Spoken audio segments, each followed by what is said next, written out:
15절부터 본론으로 들어갑니다. 요한복음의 저자가. 자, 저희가 조반 먹은 후에 예수께서 시몬 베드로에게 이르시되 요한의 아들 시몬아, 네가 이 사람들보다 나를 더 사랑하느냐 하고 사랑하느냐라는 질문을 3번을 하십니다. 그죠? 그리고 베드로가 3번을 대답하고 3번 내 양을 치라, 내 양을 먹이라, 이런 표현을 쓰십니다. 자, 아주 유명한 성경 구절이죠. 자, 흔히들 이 구절이 아주 심오하게 설교에 자주 등장하는 구절이죠. 그죠?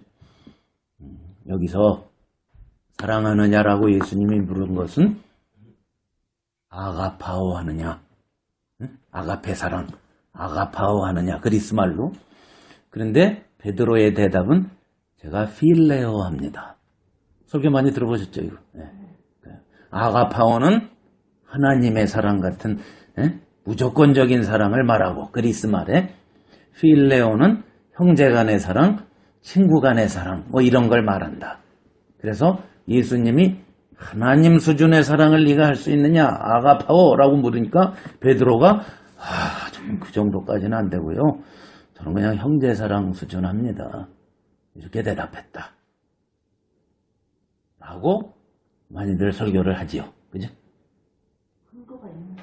근거가 전혀 없는 얘기입니다. 왜냐하면 아가파오의 원래 고대 그리스 말은 무조건적인 사랑을 말하고, 필레오는 필라델피아, 필레오, 친구 간, 형제 간의 사랑을 말해요, 원래. 그런데 예수님 오시기 전 한 500년 전부터 그리스 말이 아가파오나 필레오나 인터체인저블하게 아무 때나 사용하는 말로, 그냥 사랑이라는 말로 쓰였습니다. 다 학자들이 연구를 해봤으니까. 그래서 예수님이 전혀 그 얘기를 하신 게 아니에요. 예수님은 그냥 사랑하느냐라고 질문한 거예요. 자, 베드로는 네, 사랑하긴 하는데 주님이 아시지 않습니까? 이렇게 대답한 거예요. 자, 그러면은 흔히들 설교하실 때 뭐라고 그러죠? 앞에 2번은 아가파오 하느냐고 물어봐요, 예수님이. 그러니까 베드로가 2번 다 필레오 합니다라고 대답을 해요. 근데 3번째는 예수님도 필레오 하느냐 이렇게 질문하셨어요. 그랬더니 흔히 뭐라고 그럽니까? 베드로가 반가워가지고, 방금 전까지 아가파오 할 때는 굉장히 겁이 났는데 하나님 수준 사랑 잘 못합니다. 근데 예수님이 3번째 필레오 하느냐 그랬더니 반가워서 제가 그 정도는 할 수 있습니다, 이렇게 아주 은혜롭게 성경을 해석하는데, 근데 3번째 질문할 때 베드로가 뭐 한 줄 아세요? 뭐 보세요. 반가워할 게 아니에요. 근심했다 그래. 뭘 반가워해? 근심. 3번씩이나 질문하니까 근심했다, 이렇게 돼 있어요. 흔히들 설교하는 거랑 정반대의 단어가 나오는데 그건 싹 빼고 설교를 하죠, 일단. 자, 그게 왜 그러냐면 그리스 말을 알기는 좀 아는데 적당히 아니까 기원전 500년 전부터 이 2 말은 똑같은 동의어로 쓰였다는 사실에 관해서는 모르니까 거기까지만 하는 거죠. 그러니까 글자풀이만 하다가, 여러분 그리스 말 좀 한다는 분들이 흔히 글자풀이 하다가 엉뚱한 해석을 합니다. 이거 주의해야 됩니다. 그 시대상 쓰임받은 그 시대에 이게 어떻게 쓰였느냐까지도 연구를 해야지, 이왕 할 거면. 그건 연구 안 하고 글자풀이만 하다 보니까 이제 그런 일이 벌어지는데. 자, 그럼 그 시대까지 알 필요도 없어요, 근데. 이거를 제대로 하려면. 자, 찾아봅시다. 이거 참고로 아셔야 돼요. 자, 3장 19절에 한번. 앞에. 같은 요한이 3장 19절에. 이렇게 얘기했어요. 그 정죄는 이것이니 곧 저를 믿지 않는 자는 벌써 심판받았다고 그랬고요, 18절에. 그럼 그 정죄가 뭐냐? 곧 빛이 세상에 왔을 때 사람들이 자기 행위가 악함으로 빛보다 어두움을 더 뭐 했다 그랬어요? 아가파오야, 그게. 하나님 사랑할 때만 쓴다며. 빛보다 어두움 사랑한 것도 아가파오로 썼어, 요한이. 그죠? 벌써 그러니까 이게 아가파오나 필레오나 뭐 막 썼다는 걸 알 수 있죠? 그렇죠? 또 몇 가지만 더 찾아봅시다. 12장 43절. 12장 43절.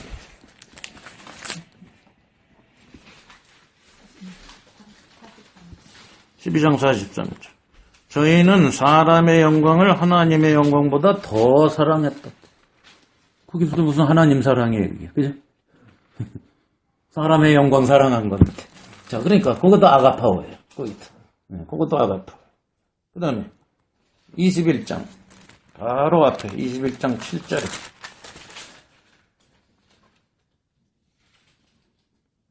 그것도 예수의 사랑하시는 그 제자가 아가파오예요. 자, 그러면, 필레오를 봅시다. 5장 20절로 갑니다. 5장 20절.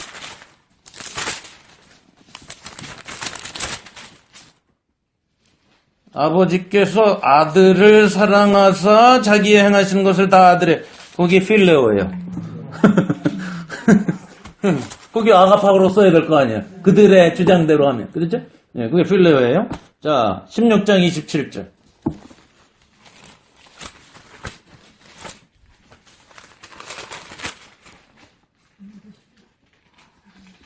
자, 이는 너희가 나를 사랑하고 또 나를 하나님께서 온 줄로 믿은 거로 아버지께서 친히 너희를 사랑하십니다. 그게 필레오예요. 아버지께서 친히 너희 필레오 하시느니라. 그러니까 이게 막 요한은 막 쓰는 걸 알 수 있죠.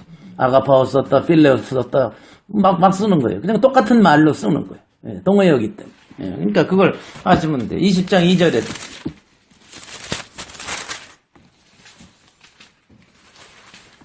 시몬 베드로와 예수의 사랑하시던 그 제자. 요 사랑은 필레오로 돼 있어. 근데 아까 우리가 찾아본 똑같은 예수의 사랑하시는 제자, 그건 아가파오로 써 있어. 그러니까 벌써 요한의 의도를 알겠죠. 이게 같은 거예요. 그러니까 심오한 해석 자꾸 하면 안 됩니다. 예, 여기서 예수님이 아가파오로 질문했고 베드로는 필레오밖에 못한다. 이런 건 성립이 안 된다는 것을 알 수가 있죠.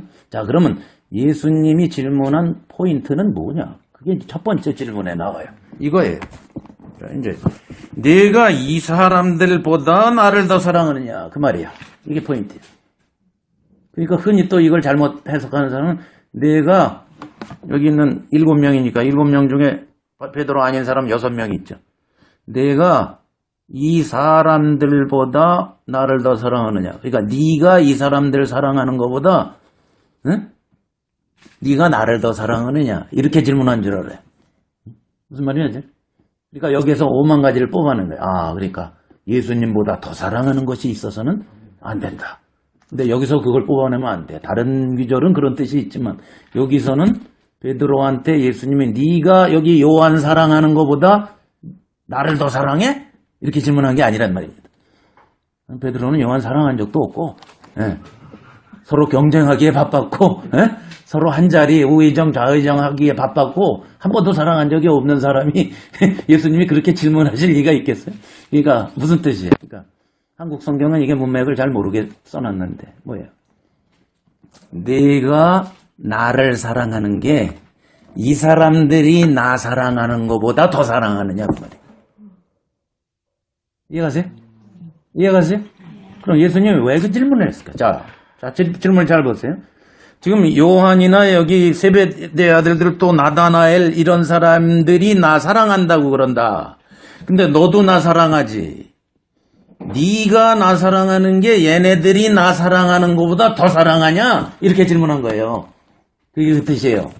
그러면 예수님이 왜 그 질문을 했겠어요? 예수님이 왜 지금 그 질문을 해서 나타나셔서 왜 네가 나를 제일 사랑한다고 아직도 생각하냐 그 말이에요. 얘네들이 사랑하는 건 게임이 안 되고 네가 나 사랑하는 게 최고냐 이렇게 질문한 거예요. 왜 그렇게 질문했어요? 앞전에 그 베드로가 예. 감옥 소홀해서 순교까지 가게 예, 바로 그 얘기죠. 그 얘기를 지가 했거든. 예, 목사님 말씀하신 베드로가 실제로 얘네들보다 예수님 내가 더 사랑하지 자신 있다라고 뭐 하러 가겠다 그랬어요? 죽으러 가겠다고 그랬어요. 그거 질문하는 거야. 아직도 유효하냐, 너? 아직도 그렇게 생각하냐? 그 얘기예요. 그 질문을 하신 거. 큰 소리 너 빵빵 쳤지? 자, 18장에 보세요. 우리 이미 공부한 거죠? 18장에.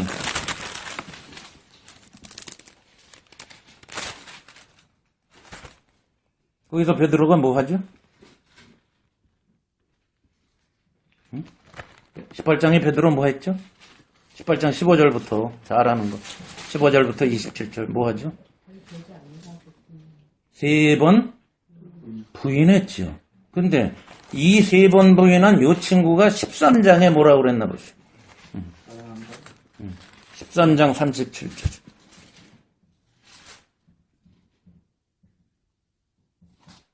뭐라 했죠? 주를 위하여 내 목숨을 버리겠네. 그랬잖아, 너. 아직도 유효하니? 그 말이. 그 소리 쳤잖아, 너. 그거 질문하신 거예요. 그랬더니 베드로가 지금은 큰 소리를 안 치고 아주 주제 파악을 합니다. 겸손하게. 아시잖아요. 주님이 이제 오버 안 합니다. 주님이 아는 수준 그겁니다. 딱. 그 말이죠. 네. 주께서 아시지 않습니까? 제가 사랑하긴 하는데 그 소리 옛날에 너무 뻥뻥 쳤습니다. 주님이 아시는 수준 딱 그 수준으로 사랑합니다. 라고 겸손하게 대답한 거예요. 그러니까 그 질문을 하신 거예요. 아직도 너 큰 소리 빵빵 치고 네 수준보다 더 큰 소리 치고 살아가냐? 말부터 앞서냐? 그죠? 베드로는 항상 말부터 앞서잖아요. 행동부터 하는 사람은 아직도 그러고 사냐? 그 말이지. 예스 아니면 노인데 오버하냐? 그 말이지. 그랬더니 내가 주를 사랑하는 줄 주께서 아시나이다. 예, 주님이 아시잖아요. 그랬더니 예수님이 내 어린 양을 먹이라. 내 어린 양을 먹이라. 두 번째 또 사랑하느냐. 네, 똑같이 대답합니다. 내가 주를 사랑하는 줄 16절에 주께서 아시나이다. 내 양을 치라. 먹이라. 치라. 세 번째 나를 사랑하느냐 했더니 베드로가 근심했어요. 3번씩이나 질문하니까 필시 이거는 내가 3번 부인했다라고 복수하시나? 3번 부인했다 치사하게 3번 부인했다고 3번 확인하시나? 자, 그러면 우리가 거꾸로 생각합시다. 예수님이 왜 3번 질문했을까? 우리가 추측해보자고. 한 번으로 끝나도 되는데 왜 3번씩이나 하셨을까? 골탕 먹이려고? 너 3번 했으니 나도 3번 한다? 그걸까요? 아마 예수님이 그러시진 않았을 거예요. 왜 그랬을까요? 아마 베드로의 마음을 누그러뜨리고 그 guilty feeling, 죄책감을 해소해 주시려고 그랬어요. 3번 부인했기 때문에 한 번만 하고 끝나면 오히려 뒤끝이 좀 안 좋을 것 같다. 아마 예수님이 그렇게 생각하시지 않았을까? 그래서 3번 질문함으로써 3번의 사랑의 대답을 함으로써 베드로의 입을 열어서 함으로써 상소의 효과를 아마 예수님이 주시려고 사랑의 배려로 그렇게 하신 것 같아요. 제 생각에. 배려하신 거. 그래, 너 3번 부인했지? 이제 내가 다 모든 것을 끝내줄게. 너 괜찮아. 지금부터 괜찮아. 나도 너 3번 확인해줄게. 됐어. 이 말이죠. 내 양을 먹이라. 내 양을 치라. 내 양을 먹이라. 자, 양을 치라. 양을 먹이라. 뭐 하라는 거죠? 예수님의 양떼를 돌보라. 그 얘기죠. 전에 제가 어떤 분이 설교하는 걸 들었는데 그분은 참 자신만만하게 여러분 우리 교인들은 가끔 쳐야 됩니다. 때려야 됩니다. 왜냐면 예수님이 내 양을 치라고 그랬기 때문에 치어야 됩니다. 목자가 왜 막대기를 갖고 다니는 줄 아십니까? 가끔 필요하면 양을 징계하고 때리라고 갖고 다니는. 진짜 그렇게 설교하더라고. 이건 뭐 그리스 말은커녕 뭐 한국말도 제대로 모르고. 참, 그 치라가 이 치라로 알아들었어요. 진짜예요. 전도사인데. 야, 참 희한하다. 그러면 빌리오나 아가페나 같은 하나로 먹듯이 내 양을 치가 먹이라도 하나로. 그 돌보라는 뜻이죠. 돌보라. 먹이고 치고 돌보라는 뜻이죠. 돌보라는 얘기죠. 양을 돌보라는 얘기지 때리라는 얘기 아닌데 그거는 가끔 때려야 된다. 자, 그러면서 예수님께서 3번 질문하셔서 배려하시고 복수한 게 아닙니다. 18절에 이렇게 얘기하셨어요. 내가 진실로 진실로 네게 이르노니 젊어서는 내가 스스로 띠띠고 원하는 곳으로 다녔군. 늙어서는 네 팔을 벌리리니 남이 내게 띠띠우고 원치 않는 곳으로 데려가리. 자, 젊어서는 네가 부인하고 싶으면 부인하고 큰소리 치고 싶으면 큰소리하고 네 맘대로 살았지. 근데 마지막에는 사람들이 네 맘대로 살지 못하게 너를 끌고 가서 그 다음에 뭐예요? 어떠한 죽음으로 영광 돌릴 것까지, 그러니까 순교할 거다까지 얘기하셨어요. 자, 그러니까 양을 돌보다가 너는 결국 순교하게 된다라고 베드로한테 얘기하신 거죠. 자, 중요한 건 누구의 양이죠? 예수님의 양입니다. 내 양, 3번 my sheep 그랬어요. 사람의 양은 있을 수 없는 거죠. 예. 말은 다 하나님 양이라 놓고 자기 양으로 키우는 사람 많이 있죠. 내 양, 자기 것이 아닙니다. 하나님의 것이죠. 소유권을 분명하게 해야 되죠. 자, 그러면 요한복음 21장은 2가지 이유로 쓰였다라고 우리가 보는데 하나는 바로 지금 우리가 얘기하고 있는 대목입니다. 지금 요한복음의 독자들은 이미 뭘 알고 있어요. 요한이 3번 부인했던 사람인 것도 유명하고 그렇죠? 다 알고 있어요. 3번 부인한 베드로가 3번 부인한 얘기는 다 써 있어요. 사복음서에.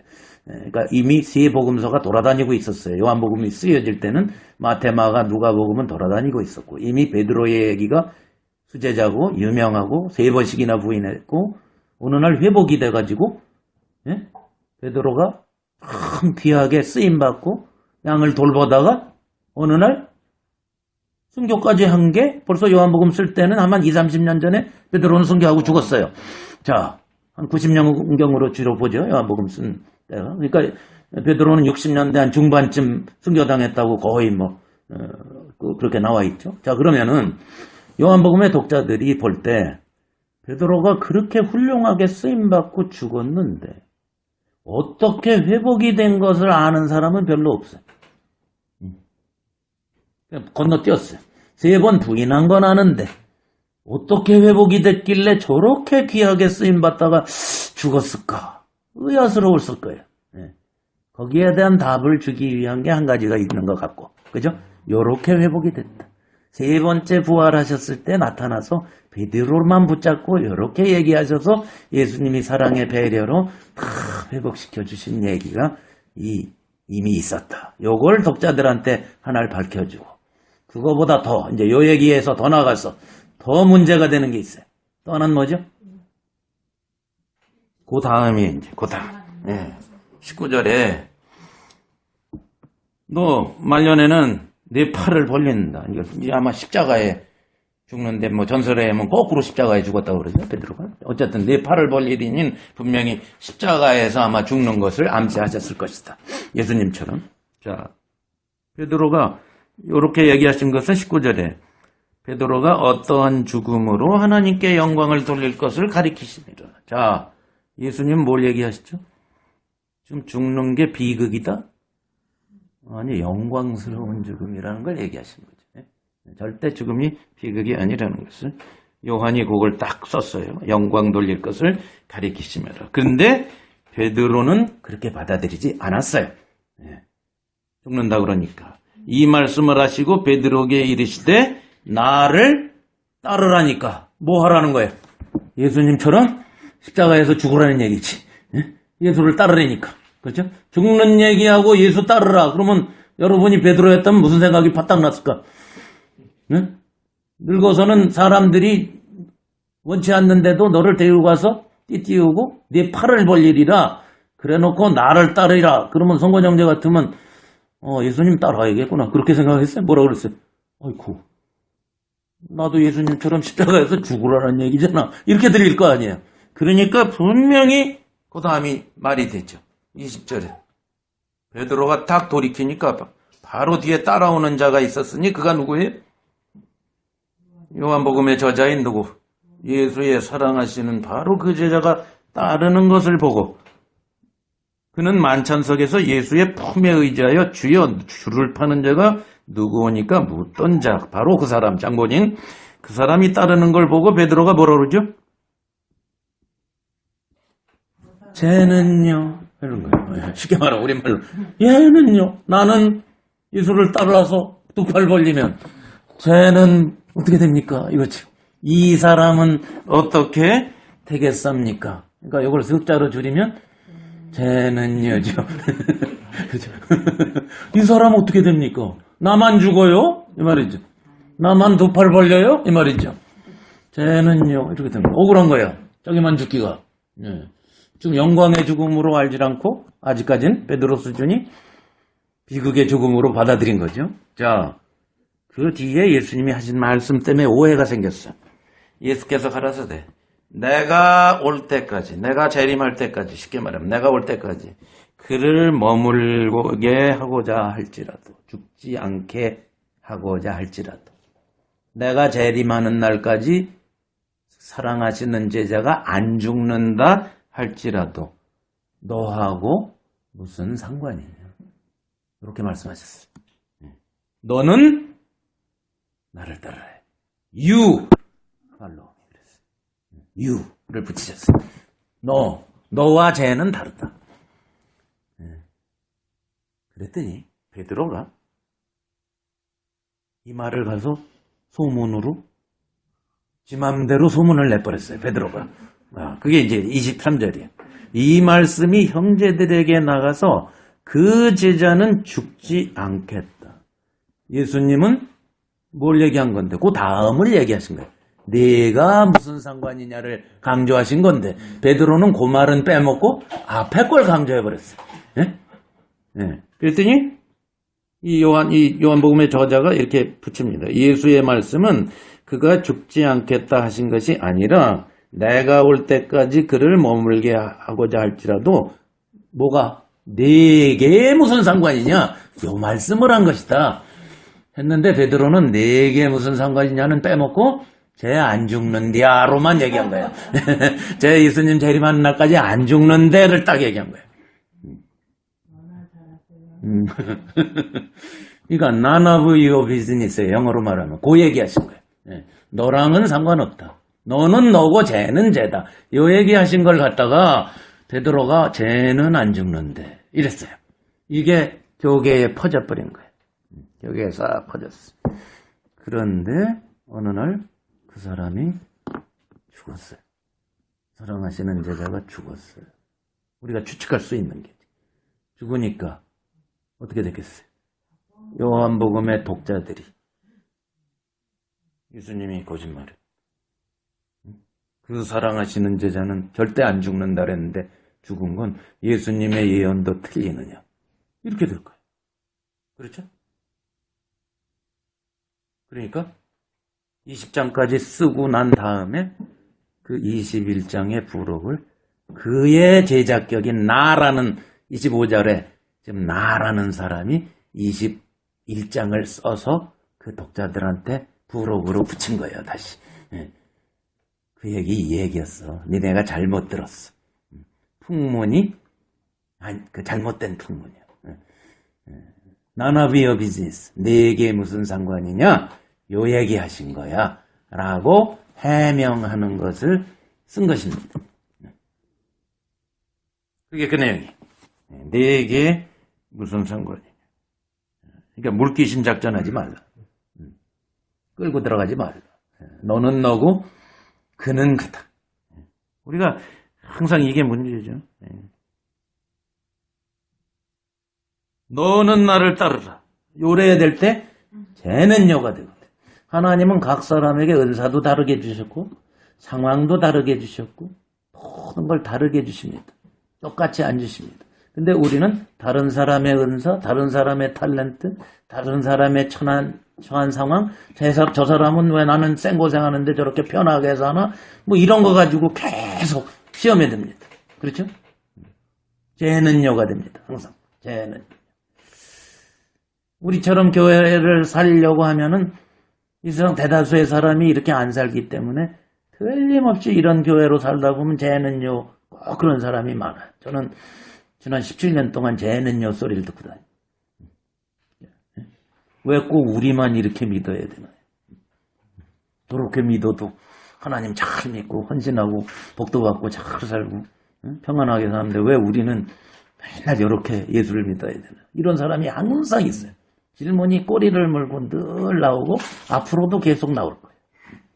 그때 우리가 알아야 될 게 너는 나를 따르라. 그게 중요하죠. 하나님의 목적을 이루며 살려고 하는 사람은 꼭 그렇지 않은 사람을 볼 때 시험거리가 될 수가 있어요. 그렇게 안 살아도 하나님 축복을 많이 받고 사는 걸 보면 괜히 시험에 들 때가 있죠. 그죠? 그럴 때 그 사람은 그 사람, 나는 나. 너는 나를 따르라. 이러고 살면 됩니다. None of my business. 내가 상관할 바가 아니야. 자, 그러면 19절에 베드로의 죽음이 영광 돌리는 죽음이라고 지금 요한이 쓰고 있죠. 요한복음의 저자가. 이거는 왜 이렇게 왜 이렇게 사적을 달아놨을까, 여기다가. 요한복음을 지금까지 공부해온 사람은 답을 할 수가 있는데, 왜 사적을, 죽음을, 비참한 죽음을 놓고, 두 팔을 벌리는 죽음을 놓고, 요한복음의 저자는 영광을 돌릴 거라고.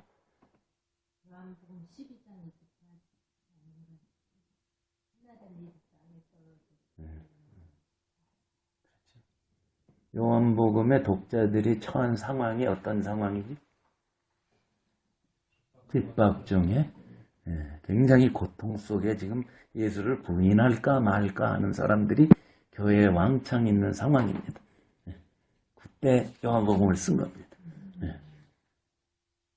그러니까 너희들 예수 믿다가 핍박받고 죽고 순교당하는 거 전혀 손해나 비참하거나 억울함이 아니에요. 영광이야. 지금 얘기한 것처럼 한 알의 밀이 땅에 떨어져 죽으면 오히려 많은 열매를. 그리고 아버지께서 귀히 여기셔. 그런 사람들. 25절. 네. 그죠? 그거다 이거지. 네. 그러니까 영광이 있지, 그게. 전혀 주님을 위해서 살다가 주를 위해서 죽는 것은 비극이 아니다. 영광이다. 영광을 돌릴 것이다. 이렇게 기록해 놓은 것이다. 자, 그러면 이제 베드로에 대해서 잠깐 보고 갑시다. 여러분 역사를 좀 아시지만 2세기, 3세기 때 그리고 물론 기독교 역사상 그런 일이 있을 때마다 항상 우리나라는 해방 후에 무슨 일이 항상 있느냐면 핍박을 당하고 나서 자유시대가 되면은 무슨 문제가 꼭 해결돼. 핍박 당할 시절에 견딘 사람과 넙죽넙죽 이때는 뭐예요? 로마 황제한테 넙죽넙죽 절한 사람과 예수를 믿는데도 자기 목숨이 두려워서 예수 부인하고 황제 앞에 가서 절하고 황제 신상에다 절하고 아니면 목숨으로 죽음으로 감옥 가면서 순교하면서 버텨낸 사람하고 그렇죠? 두 부류가 딱 나와요. 그렇기 때문에 2세기, 3세기 핍박이 지난 다음에는 항상 교회 안에 이 일이 역사적으로 벌어집니다. 저 사람들을 순교하고 감옥 갔다 오고 두드려 맞고 풀려나고 이런 사람들은 자랑스럽게 교회에 복귀해서 신앙생활을 하는데 부인하고 머리를 끄적거리고 그때는 힘이 없고 연약해서 부인했지만 나를 좀 받아주십시오 하는 사람이 꼭 생기는 법이거든요. 왜? 예수는 믿고 싶으니까. 진리는 진리니까. 자, 그럴 때 교회가 저들을 받아줄 거냐 안 받아줄 거냐로 갑론을박을 하고 굉장히 문제가 항상 있었습니다. 역사상. 우리나라 해방 후도 마찬가지죠. 아주 프라우드한 사람들은 신사참배 안 한 사람들은 아주 프라우드하고 신사참배한 사람들을 아주 우습게 알고, 저것들 아주 일본 천황 신사에다 넙죽넙죽 저런 친구들이다. 이러고 깔보고 이럽니다. 그래서 화합이 잘 안 됩니다. 한쪽은 프라이드, 한쪽은 죄의식. 조화가 안 됐죠. 자, 그럴 때 우리가 순교를, 핍박을 견디는 쪽을 택한 사람들이라면 누구처럼 해야 될까? 좋은 성경의 예입니다. 예수님처럼 하면 됩니다. 예수님처럼 하면 됩니다. 베드로가 지금 뭐한 사람이에요? 두려워서 대제사장의 여종 앞에서 부인한 사람이에요. 나중엔 저주까지 하면서 부인했어. 내 손에 장을 지자라. 절대 나 예수의 제자 아니다. 뭐 베드로의 부인은 말도 못하는 부인이에요. 자, 근데 예수님이 어떻게 하시죠? 베드로를 찾아오셔서 회복시키시죠. 회복시키죠. 값싼 회복은 아닙니다. 물론 베드로는 자기 마음속에 어마어마한 지옥을 경험했을 거예요. 한동안. 그리고 나서 예수님께서 부활하셔서 지금 회복시켜 주시잖아요. 그리고 사명을 주십니다. 내 양을 먹어라. 회복시켰다는 뜻이죠. 근데 실제로 교회들은 그걸 제대로 한 적이 별로 없어요. 그들을 아주 저주하고 너희들은 하나님이 버렸어. 이런 2세기 때 3세기 때 이런 기록들이 많습니다. 받아주질 않아요. 교회로 다시는 받아주지 않은 케이스가 많습니다.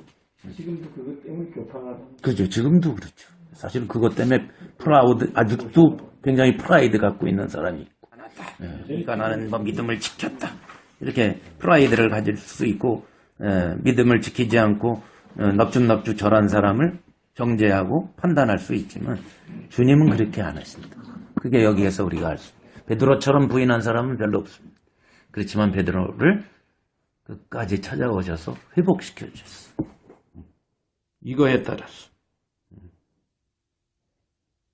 다만 베드로는 철저하게 무너지는 과정을 통해서 회복이 됐겠죠. 그죠? 값싼 회복은 없습니다. 그냥 무조건 쉽게 그냥 팍 용서하고 그건 아니죠. 베드로가 분명히 한참 동안 지옥을 경험한 베드로가 예수님의 이 포근하신 배려에 그냥 녹아졌을 거예요. 그럴 거예요. 그만큼 고민하고 그랬었습니다.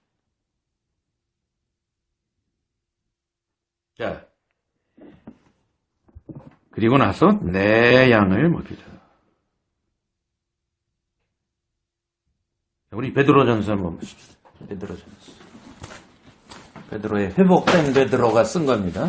베드로전서는 베드로가 쓴 편지인데 저 뒤에 이렇게 해서 회복된 베드로가 이제 어떤 베드로가 됐는지 베드로전서 내내 우리가 베드로의 이제 회복된 베드로가 나중에 쓴 건지는 알지만 4장으로 가겠습니다. 그 대제사장의 여종의 한마디에 예수를 부인했던 베드로였어요. 그죠? 그 베드로가 예수님의 부활을 만나고 회복된 다음에 4장 12절에 보면 이제 교회에다가 쓴 편지에서 교인들한테 이렇게 당당하게 얘기합니다. 사랑하는 자들아, 12절, 4장 12절. 너희를 시련하려고 오는 불시험을 이상한 일 당하는 것 같이 이상하게 여기지 말고 오직 너희가 그리스도의 고난에 참여하는 것으로 즐거워하라. 이는 그의 영광을 나타내실 때에 너희로 즐거워하고 기뻐하게 하려 함이라.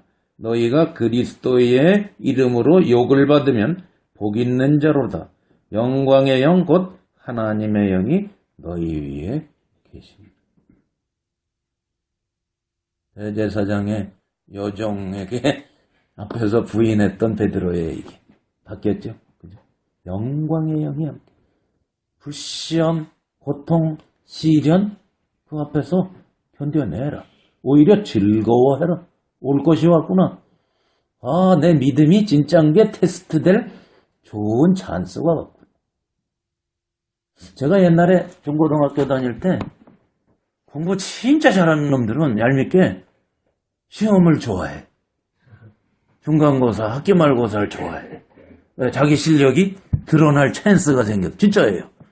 오히려 영화 구경하고 놀아. 막, 저 같은 사람은 마지막 몰아서 공부하고 있을 때 팍 쉬고 막 목욕탕 갔다 오고. 그러면 즐거워해. 왜? 자기의 실력이 드러날 찬스가 왔다. 그 얘기잖아요. 평소 땐 잘 몰라도, 믿음이 있는지 없는지 잘 몰라도, 고통과 시련과 불시험 앞에서 믿음이 드러나는 법이니까. 그 얘기한 거예요. 베드로. 즐거워. 그런 표현을 썼어요. 회복된 베드로의 모습이죠. 그죠? 그래서 예수님께서 베드로에게는 이제 내 양을 먹여. 돌봐라. 그랬더니 베드로가 뭐라고 얘기하나? 베드로전서 5장으로 갑시다. 거기 보시면. 그게 이제 장로들한테 하는 얘기래. 베드로 전서 5장입니다. 5장 1절에 너희 중 장로들에게고는 나는 함께 장로된 자요. 자기도 장로래. 자, 장로가 뭐죠? 신앙의 연장자다 해서 장로인 거예요. 직분이 아닙니다. 초대교회는 직분이라는 건 존재한 적이 없습니다. 오늘날이나 사람이 만들어낸 직분이 있죠. 장로는 신앙의 연장자예요. 자, 언니가 5살짜리 언니가 4살짜리 유리의 오빠입니다. 오빠라는 뜻이 뭐죠? 연장자라는 뜻이죠. 직분이에요. 그래서 어느 날 성건영자와 형제자매가 장립시켰어요. 오빠 장립식. 특별히 너를 오빠로 임명하노라. 말이 안 돼. 관계성 속에서의 연장자라는 뜻이에요. 교회는 원래 관계성 속에 예수님의 가족, 하나님의 아버지로 모신 가족이요. 예수님의 몸에 연결된 지체요. 예수님의 신부를 이루는 생명에 이루는 거기에 하나의 지체요. 그죠? 하나님의 집을 똑같이 이루는 기둥도 되고 누구는 창문도 되고 벽돌도 되는 그런 펑션이었어요. 역할이었어요. 역할. 이게 캐톨릭을 거치면서 오늘날 개신교까지 직분으로 탈바꿈해서 그게 계급처럼 되어 있는 거죠. 오늘. 그죠? 펑션입니다. 펑션. 역할일 뿐입니다. 그래서 여기서 장로라는 것은 절대로 특별한 무슨 그게 아니라 그의 역할, 은사를 말해요. 신앙의 연장자다. 자, 직분이 아니죠. 그러니까 5절에 보세요. 젊은 자들아 이와 같이 장로들에게 순복하다. 무슨 뜻? 신앙의 연장자들에게 신앙이 어린 사람들이 순복하라 그 뜻입니다. 젊은 자들. 이해가시죠? 자, 그러면 함께 장로된 자 연하는 그리스도의 고난의 증인이요 나타날 영광에 참여할 자로라. 너희 중에 있는 하나님의 양물, 누구의 양물이 또? 분명히 베드로한테 뭐라 그랬죠? 예수님이? 내 양을 쳐라. 예수님의 양이죠. 하나님의 양이니까 하나님의 양이지 결코 인간이 좌지우지할 존재가 아닙니다. 교인들이 하나님의 양물을 치되 부득이함으로 하지 말고 오직 하나님의 뜻을 좇아 자원함으로 하고 더러운 일을 위하여 하지 말고 오직 즐거운 뜻으로 하며 맡기운 자들에게 주장하는 자세를 하지 말고 명령 절대 하지 말고 그 말이죠. 뭐를 하라? 양머리에 본이 되라. 자, 이거를 요한복음에서 예수님이 어떻게 보이셨죠? 본을 제자들만 딱 놓고 시작한 장면이 14장부터 17장까지라 그랬죠? 공생에 다 끝나셨어요. 12장에서 믿는 사람 하나도 없었어요. 이제 진짜 그래도 그 중에 믿는 사람들, 제자들이에요. 그 사람들 놓고 시작합니다. 뭐부터 시작하시죠? 수건을 허리에 두르시고 겉옷을 벗으시고 어떻게 대야에다가 물을 떠다가 제자들의 더러운 발을 씻기시면서 다 끝난 다음에 너희도 어떻게 하라? 내가 너희들에게 뭘 보였다? 본을 보였으니 이와 같이요. 너희도 노예처럼 살아라. 그 말이죠. 그러니까 노예의 복장이고 노예가 하는 일입니다. 발 닦는 건. 그것도 노예 중에서도 제일 하발치 노예가 손 닦고 발 닦는 일을 하는 겁니다. 밖에 주인이 밖에 갔다 오면 제일 먼저 1착으로 달려와서 때에다 물 떠다가 발 씻기는 게 가장 하발치노의 역할이었죠. 그 당시에 로마 유대 시대 때. 자, 예수님이 그걸 하셨어요. 그러면서 이게 내가 본보인 것. 아까 양을 돌보라, 양을 치라, 양을 먹이라 하실 때도 누가 밥상 차려놓으셨죠? 예수님이 숯불 피워놓고 생선 갖다가 거기다가 떡을 거기 위에다 올려놓으시고 자기가 오히려 섬기시지. 항상 예수님은 본보이고 그대로 하라고 하시는 분이죠. 그리고 내 양을 먹이라고 그랬어요. 자, 그러니까 여기서 베드로도 뭐라 합니까? 뭐를 하라? 주장하는 자세를 하지 말고 뭐를 하라? 본인. 그러니까 장로들의 역할. 그럼 오빠의 역할이 뭐냐? 물 떠와. 아, 제가 옛날에 10남매의 9째로 태어나서 아주 피곤한 인생을 살았습니다. 누나 7과 형이 맨날 심부름 시키는데 그냥 먼저 태어난 게 계급이야, 그 사람들은. 연탄 갈아라, 물 떠와라, 뭐 해라, 떡볶이 사와라, 한겨울에 영하 5도, 10도에도 나가서 초등학생, 중학생 때 맨날 떡볶이 사다 주고 뭐 해와라. 심지어는 누나들이 뭐 자기네 그 여자 용품까지 사오라고 그래. 아, 참.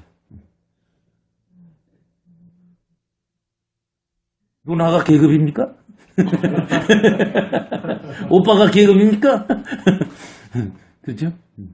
자기들이 그렇게 먼저 본을 보이면 아주 기쁜 마음으로 할 텐데, 자원하는 심정으로. 무조건 명령만 하니까 어린 나이에 화만 나는 거예요. 네. 그죠?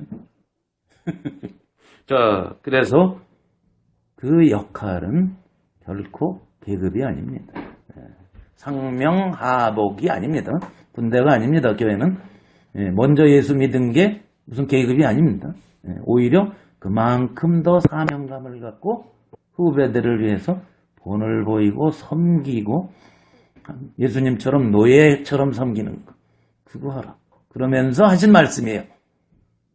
내가 너희를 사랑한 것 같이 너희도 서로 사랑하라. 그게 대에 물 떠놓고 나자마자 하신 예수님이 제일 첫 번째 말씀이었어요. 너희가 서로 사랑하라. 내가 너희를 사랑한 것과 똑같이 사랑하라. 방금 전에 뭐 하셨어요? 노예 복장을 하고 발 씻겨주신 거예요. 그렇게 사랑하라. 자, 교회 안에서는 선배나 후배나 그거 하는 겁니다.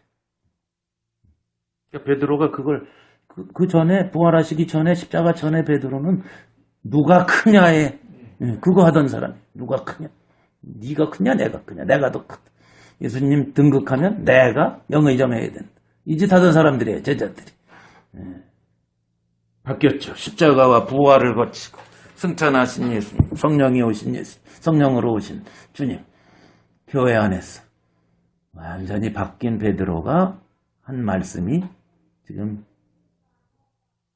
베드로전서 5장 말씀. 그게 목자입니다. 목자, 그 다음에 뭐랬어요? 목자장이 나타나실 때 이런 표현을 썼죠. 자, 그러니까 신약성경에서 목자, 장로, 감독 이건 같은 겁니다. 그거 아시죠? 다 양무리의 본이 돼서 섬기는 오빠, 언니, 누나, 형의 역할을 하라는 겁니다. 직분이 아닙니다. 자, 왜 멀뚱멀뚱 저만 쳐다보세요? 제가 얘기했는데 세 개가 같은 거라니까. 자, 같다는 걸 어디서 알죠, 여러분? 목사, 목자죠. 목자. 성경에 목사라는 말은 없습니다. 에베소의 4장에 딱 한 번 목자와 교사 할 때 나오는데 목자는 있어도 목사는 없습니다. 자, 그러면 목자, 흔히 말하는 목자, 장로, 감독 이게 같은 겁니다. 다 돌보고 섬기고 하는 펑션입니다. 역할입니다. 그게 세 개가 같다는 게 성경에 어디 나오죠? 혹시 아세요? 공부를 했는데 물론 까 잡수셨겠지만 오래전에 했어요. 사도행전 20장에 있어요. 자, 한번 봅시다. 사도행전 20장. 고린도전서 앞에.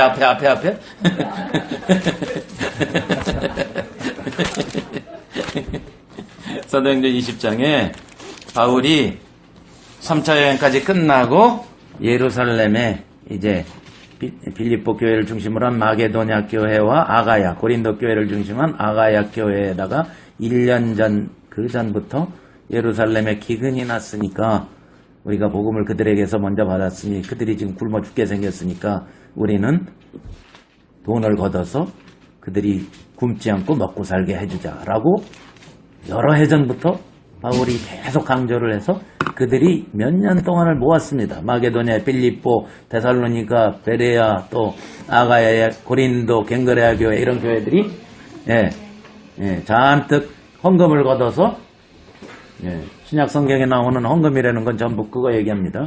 예루살렘 구제 헌금 이런 걸 얘기하는 거죠. 자, 그걸 걷어가지고 이제 바울이 현찰이니까 그때 다 동전 아니에요. 되게 무겁겠죠. 그거를 제자들을 여러 명을 동원해서 자루 하나씩 짊어지고 어디로 가죠? 예루살렘으로 향합니다. 배를 타고 갑니다. 자, 사도행전 20장이 그 장면입니다. 예루살렘에 돈 갖다 주고 자기는 이제 로마를 거쳐 서바나로 갈 생각하고 이제 가는 거죠. 자, 가다가 어디를 들리죠? 밀레도라는 항구에 들려서 시간이 없어요. 예루살렘을 빨리 가야 되니까. 그래서 사람을 시켜서 에베소까지 가서 장로들을 데리고 와라. 그래서 항구에서 바울이 기다리고 있다가 장로들이 옵니다. 자, 그 장면입니다. 지금. 자, 17절. 사도행전 20장 17절이죠. 바울이 밀레도에서 사람을 에베소로 보내요. 교회 장로들을 청해. 장로죠? 신앙의 연장자들입니다. 자, 오매 저희에게 말하되 아시아에 들어온 첫날부터 지금까지 내가 너희 가운데 어떻게 했냐? 너희들 다 봤지. 몇 년? 3년 했습니다. 에베소에서 3년 있었어요. 3년 동안 너희가 다 봤지. 19절. 겸손, 눈물, 시험 참고, 주를 섬기고, 유익한 걸 말하고, 가르치고, 회개, 믿음 다 증거했다. 근데 앞으로 이러한 일이 있을 것이다. 내 앞에 결박하고 환란이 기다린다. 그래서 결국 예루살렘 가가지고 붙잡혀서 가이사랴에 가가지고 2년 감옥 생활하다 제수로 로마로 끌려가게 된 거거든요. 자, 거기 가기 전의 얘기죠. 자, 그러면서 28절에 보시면 이제 그들이 장로들인데 이렇게 얘기해요. 너희는 자기를 위하여 또는 온 양떼를 위하여 삼가라. 조심하라. 성령이 저들 가운데 너희로 뭘 삼고? 감독이잖아요. 그죠? 에피스코포스. 프레스비터 그 말이죠. 감독자로 삼고 감독을 삼고 하나님이 자기 피로 사신 교회를 어떻게? 치게 목자잖아요. 그죠? 장로들이 감독이고 감독이 목자인 거예요. 근데 이게 이제 중세를 거치고 개신교회로 바뀌면서 이게 뭐 다 이 직분 저 직분 저 직분으로 다 지네 마음대로 바꾼 겁니다. 성경에서는 양을 돌보고 섬기고 본을 보이고 하는 형이요 오빠요 누나요 이런 역할하던 사람들을 말합니다. 그들이 장로고 감독자고 치는 거예요. 자, 근데 여기 재미난 표현이 있어요. 성경에 되게 재미난 표현이 있어요. 누구 피로 샀다고요? 교회를? 우리는 보통 예수님의 피 이래야 되죠. 공식적으로. 교과서적인 답이 예수님의 피로 사셨다. 근데 여기는 바울이 뭐라는 줄 아세요? 하나님의 피로 사셨다. 그 말이 그 말이라. 예수님이 피 흘릴 때 혼자 흘리신 게 아니고 하나님도 같이 흘리셨다. 자기 하나님이 자기 피로. 예수님도 하나님이십니다. 그러니까 우리는 조직신학에서 자꾸 인간이 만들어서 하나님 따로, 예수님 따로, 성령님 따로, 구원론 따로, 뭐 맨날 따로 하는 게 익숙해서 하나님 피로? 아, 하나님이 피가 어디 있어? 이러죠. 바울은 그게 그거고 저게 저거고 다 그런 거. 다 하나예요. 복음은 하나니까. 자, 그래서 거기 장로들이 등장하는 거예요. 근데 재미난 건 30절에 바울은 벌써 알았어요. 거기 에베소 장로들을 딱 모아놓고 얘기하면서 자기가 떠난 후에 무슨 일이 있을지 벌써 다 성령이 가르쳐줬어요. 30절에 뭐라 그러죠? 너희 중에서 누구 중에서? 장로들 중에서. 장로들 중에서 어떤 사람들이 나타날 걸 알았어요. 제자들을 이끌어서 자기 사람, 자기 양을 만들어서 지 걸 가리키려고 한 사람들이 꼭 나올 줄을 알고 있어요. 자기를 좁게. 여기 뭐라고 했어요? 제자들을 끌어 자기를 좁게. 예수님의 양인데 자기 양을 만들어서 자기를 추종하게 할 장로들이 나올 것을 바울은 알고 있었어요. 어그러진 말, 거짓 교리를 가르치고 거짓 복음을 가르칠 것을 알고 있었는데 바울이 예언한 대로 불과 몇 년 후에 바울이 로마로 갔다. 제수로 2년. 예루살렘 갔다. 제수 2년 가이사랴. 로마에 가서 2년 동안 가택연금. 그리고 풀려나와서 아마 서바나로 갔을 거라고 학자들은 추측하는데 안 갔어도 적어도 어디는 확실히 간 게 분명합니까? 4차 여행을 했죠? 어디로 갔죠? 그레테 섬에 간 게 확실하고 그레테 섬에 가서 디도를 떨어뜨리면서 교회를 여러 각성의 교회 세우고 디도를 순회 사역자로 남겨놓고 어디로 갔죠? 에베소로 갔습니다. 아시아로 다시 갔습니다. 여기 또 갔습니다. 갔더니 벌써 자기가 예언한 대로 요게 그대로 벌어졌죠. 누가? 지도자들 중에 자기 양으로 삼고 거짓 복음을 가르치기 시작했어요. 교회가 완전히 4번 오열되어 있는 상태. 그래서 디모데전서에 보면 그래서 내가 디모데전서는 이미 에베소를 거쳐서 어디 왔을 때 마게도냐에 와서 디모데전서를 보낸 거거든. 그러니까 내가 너희와 함께 있을 때 어떻게 했다. 그 거짓 교사 중에 누굴 내쫓았다. 2명을. 후메네오와 알렉산더를 교회에서 내가 내쫓지 않았느냐. 거기 써있죠. 디모데전서에. 그렇게 되는 겁니다. 그래서 이 예언이 참고로 말하는 이 예언이 그대로 이루어졌어. 그래서 거짓 교사들이 대거 나타났어. 2000년인지란 오늘날은 얼마나 많을 거예요. 그러니까 이단이 많은 거예요. 아무튼 다시 돌아오겠습니다. 참고로 이건 알아보고 요한복음 이제 마치겠습니다. 자, 21장으로 와서 마무리합시다. 그래서 결국 베드로가 회복됐죠. 그 다음에 베드로가 잘못 가서 얘기한 풍문 때문에 사람들이 오해한 것도 해소됐죠, 지금? 그렇죠? 너와 무슨 상관이냐 한 것이지 그 제자가 죽지 않겠다는 말이 아니었다. 그러니까 요거까지 해결됐죠? 자, 다 해결시킨 다음에 24절이에요. 마지막입니다. 이 일을 증거하고 이 일을 기록한 제자가 이 사람이라. 사랑하시는 제자예요. 예? 그 사람이 요한복음 다 기록했다 이 말이죠. 예. 우리가 누구예요 이제? 교회 공동체를 말하죠. 그죠? 우리는 저자를 포함한 나를 포함한 교회 공동체, 우리 수신인을 포함한 교회들은 우리는 공동체는 그의 증거가 사랑하시는 자의 증거가 뭐다? 참인 줄 아노라. 진짜인 줄. 네? 자, 이 단어는 형용사점을요. 영어로 말하면 true, real, genuine 이라는 동사입니다. 형용사입니다. 요것의 명사가 뭐지? 형용사는 참. 명사는 진리. 이게 명사가 진리. 자, 그래서 요한복음에 진리라는 말 우리 계속 찾아봤죠. 지금까지. 예? 되게 많이 나오죠. 여러분, 다른 복음서나 다른 편지서나 다 종합을 해도 진리라는 말은 자주 안 나옵니다. 요한복음에는 진리라는 말이 도배가 되어 있는 거 아시죠? 몇 번 나오는지 혹시 아세요? 25번이 나와요. 근데 명사형으로만 25번 나와요. 진리가. 형용사로 참이라는 말로 몇 번 나오는지 아세요?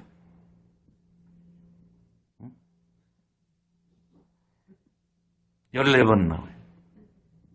그리고 리얼이라는 참, 같이 참이라고 번역되어 있어요. 우리 성경에. 다 동어예요.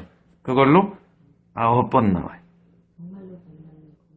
그거 말고 그 트룰리는 부사예요. 그걸로는 뭐 말도 못해. 그건 아멘 아멘인데 그거는 이것과는 다른 말이에요.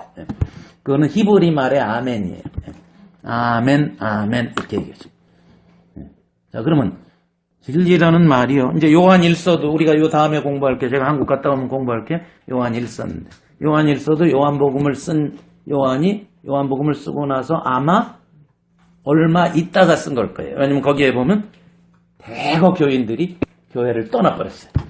그리고 남아있는 소수의 교인들한테, 의기소침해 있는 교인들한테 너희가 진짜다 하고 쓴 게 이제 요한 1서거든요. 자, 그게 이제 아마 1년, 2년 후쯤 요한복음 보낸 후에 썼을 가능성이 있는데, 거기에도 나오는 단어는 거의 요한복음하고 판박하기로 똑같이 나옵니다. 생명, 믿는다, 진리, 참, 세상, 우리가 다 살펴봤죠? 요 단어가 단골로 계속 등장을 해요. 참고로 지난번에 얘기했죠? 생명이라는 단어, 산다라는 단어가 모두 몇 번 나온다고 그랬죠? 요한복음과 요한일서를 통틀어서 제가 얘기했는데, 요한복음, 요한일서를 통틀어서 생명, 영생, 산다 동사까지 합해서 명사형, 동사형으로 66번이나 등장. 많이 나오죠, 물론. 정답입니다. 그 말하면 다 맞습니다. 자, 66번 나오죠. 자, 지난 시간에 우리가 살펴봤죠? 믿는다라는 말. 요한복음과 요한일서에 한 번도 명사형으로 안 나온다 그랬죠? 100% 동사형으로만 나와요. 그 이유가 뭐라 했죠? 독자들의 삶이 전혀 믿는다고 해도 거짓말이거든요. 그러니까 생명이란 말을 강조하면서 생명은 약동하는 거야. 믿는 건 정적인 게 아니야. 움직이는 거야. 그걸 강조하려고 동사형으로만 다 나옵니다. 믿는다. 그것도 주로 현재 진행형으로 나온다 그랬죠. 자, 요한복음에만 98번, 요한일서에 9번. 응? 도합 107번 등장. 믿는다. 생명 66. 세상이란 말 지난 시간에 살펴봤죠. 네, 세상이란 말 엄청 많이 나와요. 하나님이 세상을 사랑하기도 했지만 세상의 임금은 마귀라고도 하고 이중 구조로 나온다 그랬죠. 몇 번 나온다 그랬죠? 101번, 102번 등장합니다. 자, 그러면 참, 진리 이 말은 몇 번 등장할 거예요? 63번. 그러니까 요한의 중심 단어입니다. 이게. 자, 요건 상식이에요. 외워두세요. 몇 번 나오는지 몰라도 괜찮습니다. 자, 생명, 영생, 그 다음에 믿는다, 그 다음에 진리, 참, 그 다음에 세상. 요 단어가 요한복음에 계속 등장하는 단어. 끝까지. 그 단어만 이해해도 요한복음을 왜 썼나를 우리는 금방 알 수 있어.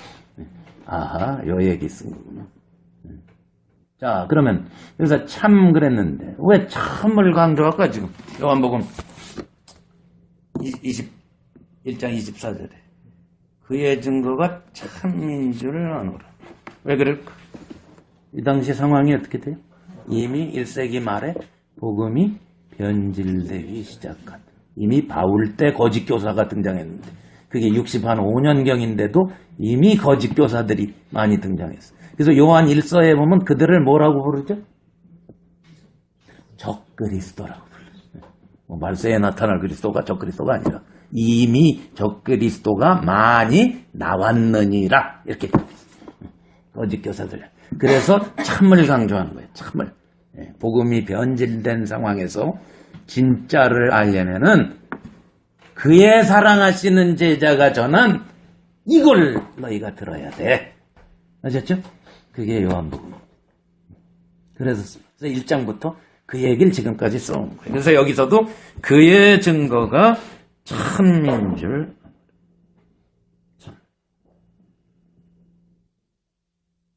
예수의 행하신 일이 이외에도 많으니 만일 낱낱이 기록된다면 이 세상이라도 이 기록된 책을 두기에 부족할 줄을 내가 아노라 하고 마지막에 사인한 거예요. 자기라는 거. 나라는 사람은 아마 요한의 제자격인 사람일 것이다. 이렇게 추측할 수밖에 없어요. 그래서 나중에 보냈을 것이다. 그럼 여기서 제가 한 가지 질문할게요. 왜 그러면 이들은 재림할 때까지 이 사람이 죽지 않을 거다 사랑하시는 제자가 그렇게 생각했을까? 예수님은 상관없다. 이 얘기를 강조한 거지만 독자들 중에는 재림할 때까지 이 사람이 안 죽을 것이다에 대한 기대가 굉장히 부풀어 있었어요. 왜? 베드로가 물론 그렇게 얘기했기 때문이지. 그들 안에 뭐가 있었기 때문에. 예수님의 재림에 꽂혀 있었기 때문에. 사도 바울도 초창기에는 재림에 꽂혀 있었다는 걸 우리가 사도 바울 편지 보면 금방 알아요. 나중에 갈수록 바울이 그렇지 않은 사람으로 변해갑니다. 재림에 별로 관심 없는 듯 나중에 가면 딴 사람이 됩니다. 자, 그렇기 때문에 그 당시 사람들이 재림에 관심이 많습니다. 왜 그럴까요? 왜? 맞습니다. 삶이 하도 힘드니까. 삶이 너무너무 힘들고 핍박이 있고 삶도 힘들어 죽겠는데 핍박까지 겹치고 이러니까 경천동지할 하나님의 뭔가 역사가 있어야 되겠다라를 늘 기다리는 거죠. 그 중에 뭐가? 재림이 가장. 재림하면 다 끝난다니까. 재림신앙이 엄청. 이거는 그때뿐이 아니라 기독교 역사상 2000년 내내 된 거고, 얼마 전에 여전에서 목사님하고 얘기했죠. 9월 며칠이었죠? 23일. 9월 23일 재림한다고 여전에. 일주일 전에 재림한다고. 그거 믿고 있던 사람들이 있었어요. 최근까지. 틀림없이 재림한다. 전체의 움직임을 봐도 그렇고, 요한계시록 12장을 보면 그렇대나. 요한계시록 12장이 뭔지 아세요? 거기에 한 여자가 해를 입고 뭐 달이 있고 별로 하고 뭐 이런 건데 그게 천체의 움직임이래. 말도 그 교회를 말하는 거거든요. 교회가 빛이다. 빛이신 생명의 빛이신 예수님으로 가득한 게 교회다라는 상징이지. 그게 무슨 천체의 움직임이 아닌데 그걸 천체의 움직임으로 보고 9월 23일이래 그게. 별 사람이 다 있죠. 자. 이게 다 왜 재림을 기다리는 것 자체가 나쁜 건 아니죠. 근데 왜 재림에 자꾸 꽂히고 재림에 막 모든 것을 걸게 될까요? 왜 그럴까? 자, 오늘 마지막 질문입니다. 왜 그럴까?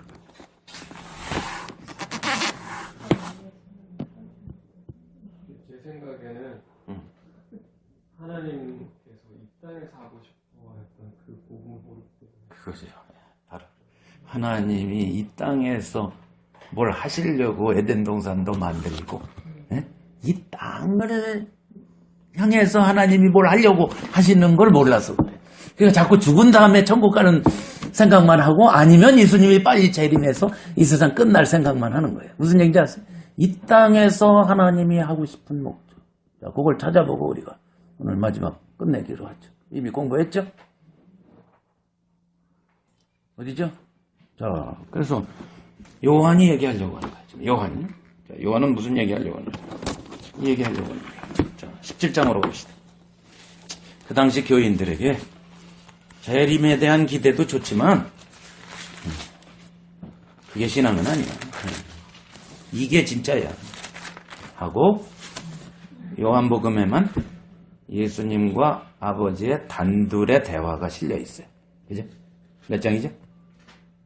이게 17장이에요. 네. 아버지와 단둘의 대화입니다. 그러니까 아버지와 단둘이 얘기했으니까 제자들에게 한 얘기도 중요하지만 단둘의 얘기니까 아마 그거보다 더 중요하겠죠. 그 얘기가 그 얘기죠. 15절. 뭐 다 살펴보려면 이미 다 살펴봤으니까. 이미 공부 다 했으니까. 15절. 내가 비없는 것은 저희를 뭐라고요? 여기 나오잖아 답이. 세상에서 데려가고자 함이 뭐예요? 아니에요. 근데 자꾸 가려고 그래. 네? 그게 오늘날 기독교인들의 맹점이에요. 주님이 살고 있을 만큼 살아라 한 만큼 살면서 하나님의 목적이 있다는 걸 알고 그것을 살아가야 돼요. 그러려고 우리가 이 땅에 존재하는 거예요. 근데 자꾸 데려가는 거에만 초점을 맞추고 재림 또는 천국, 죽은 다음에 천국. 예수님이 아예 못을 박습니다. 14절에 내가 세상에 속하지 아니함 같이 저희도 세상에 속하지 않다. 이것만 다른 거예요. 이 세상에서 살되 예수님처럼 사는 거예요. 예수님이 이 세상에서 사셨지만 30여 년 전혀 세상 사람으로 안 사셨거든요. 그렇죠? 똑같이 밥 먹고 똑같이 화장실 가고 다 하실 거 하셨지만 세상 사람들과는 완전히 딴 사람으로 사셨습니다. 뭘로 사셨어요? 아버지가 내 안에, 내가 아버지 안에로 사셨어요. 그죠? 이 땅을 살지만 하늘을 살아가셨어요. 그런데 성령이 오시면 어떻게 된다고요? 14장에 20절에 그날에는 예수님 부활하시고 승천하시고 성령이 오시는 날에는 뭐가 벌어져요? 아버지께서 내 안에, 너희가 내 안에, 내가 너희 안에가 벌어져요. 그 전까지는 뭐밖에 없었어요?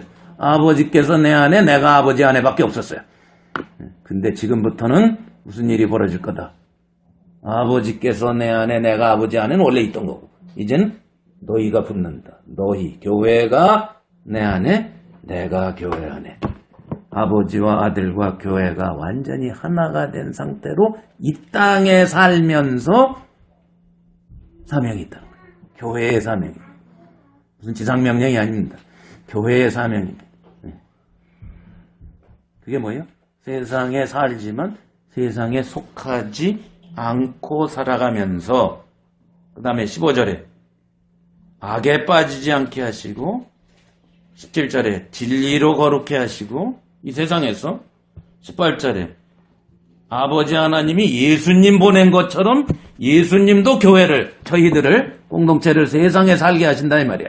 보낸다니까 맨날 어디 뭐 성교하러 간다는 얘기죠. 그게 아니에요. 이 세상에 예수님처럼 존재한다 그 뜻입니다. 예수님의 몸인 교회가. 자, 그래서 뭐를 하겠다는 거예요. 21절. 아버지께서 내 안에, 내가 아버지의 안에 있는 것과 똑같은 일이 벌어져야 되는데 어떻게 벌어졌냐? 저희도, 너희들도 이 말이죠. 교회도, 오늘 우리도, 저희도 다 하나가 되어. 여기 저희의 제자들만 두고 한 얘기인데 여기서는 요 저희의 오늘 우리도 포함되는 이유를 아세요? 여기는 저희는 여기선 12제자 요 사람들만 가리킵니다. 근데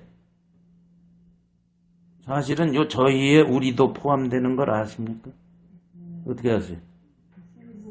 바로 위에 있잖아요. 20절에.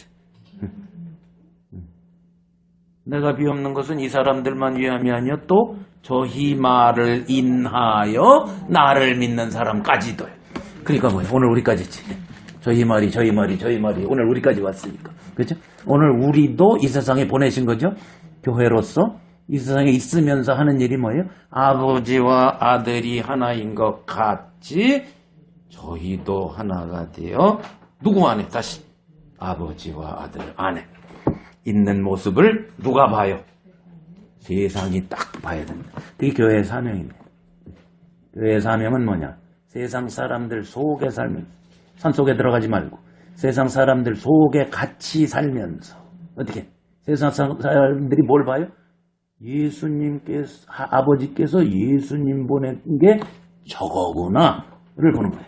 누구를 보고? 예수님이 보낸 교회를 보고. 그거요?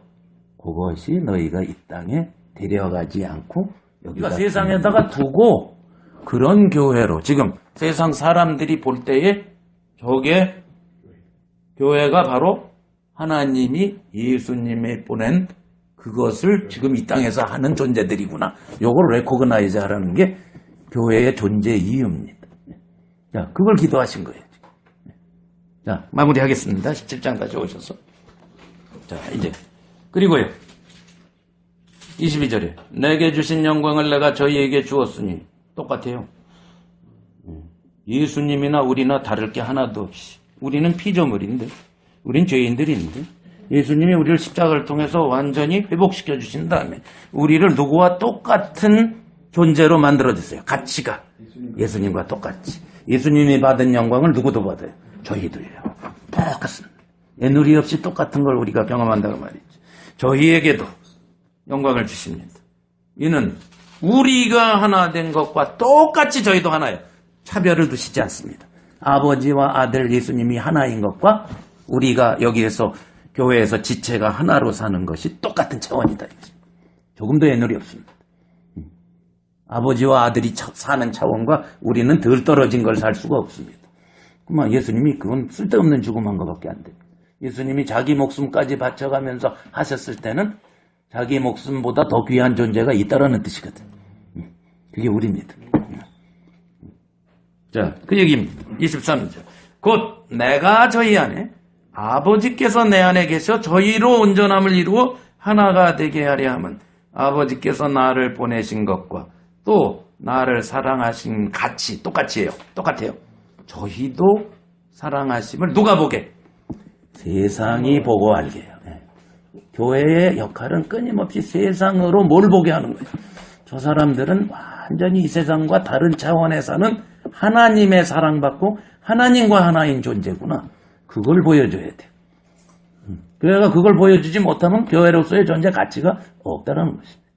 아무리 일만 해도 소용없다 이 말이죠. 24절. 아버지여 내게 주신 자도 나 있는 곳에 나와 함께 있어. 앞으로가 아니라 지금 현재 진행형으로 아버지께서 창세 전부터 나를 사랑하심으로 내게 주신 나의 영광을 저희도 똑같이 보게. 요거 하고 싶은 겁니다. 오늘날 교회를 세워서 그 안에서 이거 하고 싶으십니다. 장세전에 하나님이 이미 경험하신 것을 그대로 우리가 보게 똑같이 경험한다 이 말이죠. 이게 요한복음입니다.